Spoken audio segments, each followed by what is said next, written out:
स्मृति पोखरेल, निर्मला पन्त, इसिका बिकदेखि लिएर फक्राउनै नपाएको सानो कोपिला हाम्रो गरिमा चौधरीसम्म अझै हाम्रा कति चेलीहरूले यौन हिंसाबाट ज्यान गुमाउनु पर्ने हो।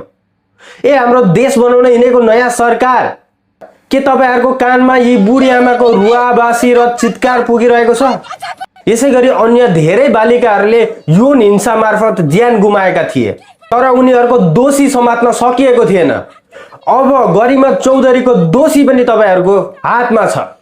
हाम्रो कानुनमा 10 वर्ष 20 वर्ष जेल हालेर त्यसपछि आजाद गरिन्छ र यो कुरा ती दरिद्र नरपिशाच राक्षसहरूलाई पनि राम्रोसँग थाहा छ र तिनीहरूको मनमा एउटा कुरा अभ्यसली आएको हुनुपर्छ, धेरै भन्दा धेरै मैले सजाय भोग्नु पर्यो भने 10 वर्ष 20 वर्ष गएर जेलमा बस्नु पर्छ, 10 वर्ष 20 वर्ष जेलमा गएर बस्न तयार छु भन्दै यस्तो हत्या यस्तो घटनाहरू घटाउने गर्दछन्।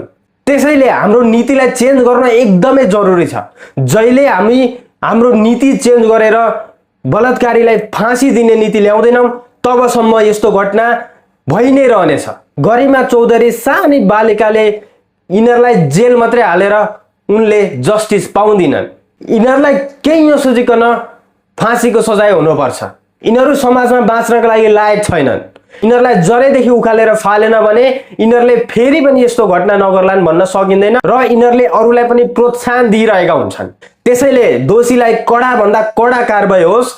र तपाईहरु के भन्नुहुन्छ साथीहरु, कस्तो सजाय दिन पर्ने हो? यो हाम्रो आवाज सरकारसम्म पुगोस् भनेर भिडियोलाई एक शेयर गरेर सरकारसम्म पुगाउन मद्दत गर्नु होला।